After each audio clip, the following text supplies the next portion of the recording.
കൂട്ടുകുടുംബം എന്ന് പറഞ്ഞിട്ട് നാടകമുണ്ട്. അത് പിന്നീട് സേതുമാൻ സാർ സിനിമയാക്കി KPSയുടെ.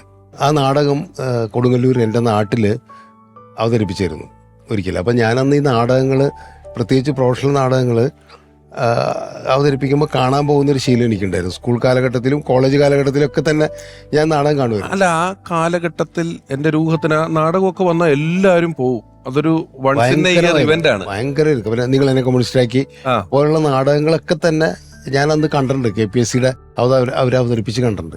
പക്ഷെ ഞാൻ ഓർക്കുന്നത് ഈ കൂട്ടുകുടുംബം എന്ന് പറയുന്ന നാടകത്തിൽ ചേച്ചി അഭിനയിച്ച ഓർമ്മയുണ്ട്. പക്ഷെ കഥാപാത്രത്തിന് പേരൊന്നും എനിക്ക് ഓർമ്മയില്ല കേട്ടോ. വളരെ ശ്രദ്ധേയമായൊരു വേഷമായിരുന്നു. അപ്പം അന്ന് ഞാനന്ന് സ്കൂൾ ക്ലാസ് 8ലോ അങ്ങോട്ടൊക്കെ പഠിക്കുന്ന സമയത്താണ് അത് വന്നത്. അത് കഴിഞ്ഞിട്ട് അത് അധികം വൈകാതെ സിനിമയായി. സേതുമാൻ സാറാണ് ആ സിനിമ സംവിധാനം ചെയ്തത്.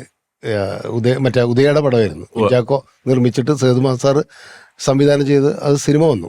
നമ്മൾ ആ പാട്ടൊക്കെ കേട്ടിട്ടുണ്ടാവും, തങ്കഭസ്മക്കുറിയുടെ പാട്ടൊക്കെ ഉള്ള ആ സിനിമ. ആ സിനിമയിൽ ലളിത ചേച്ചി അഭിനയിച്ചിരുന്നു.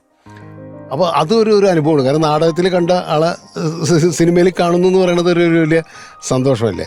അപ്പോൾ ബാക്കി എല്ലാവരും സിനിമയിൽ വളരെ പ്രസിദ്ധരായിട്ടാണ് അതിൽ അഭിനയിക്കുന്നത്. പ്രേം നസീർ, ശാരദ, അങ്ങനെയുള്ളവരെല്ലാവരും.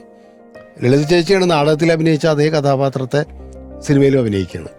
അത് ഞാൻ പിന്നീട് ചേച്ചിയോട് ചോദിച്ചിട്ടുണ്ട്. അപ്പോൾ ചേച്ചി പറഞ്ഞു അന്ന് കുറേ സിനിമകളിൽ അങ്ങനെ സിനിമയിലും അഭിനയിച്ചിട്ടുണ്ട്, നാടകത്തിലും അഭിനയിച്ചിട്ടുണ്ട്. അപ്പോൾ അത് നമ്മുടെ ഓർമ്മയിൽ ഇങ്ങനെ നിൽക്കുന്ന ഒരു കാര്യമാണ്.